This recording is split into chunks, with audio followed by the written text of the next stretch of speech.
धवलेश्वर महाप्रभु दीपं यदि परं ब्रह्म दीपं यदि जनार्दनः दीपहरतु मे पाप पूजादि परमस्तुते।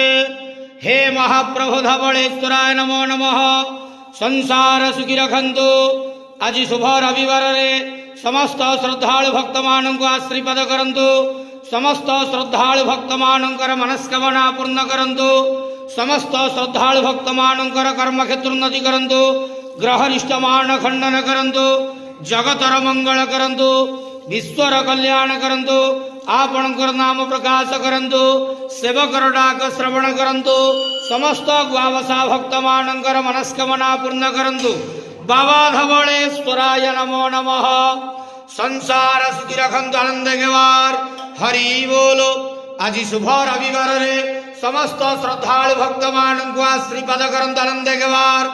हरि बोल।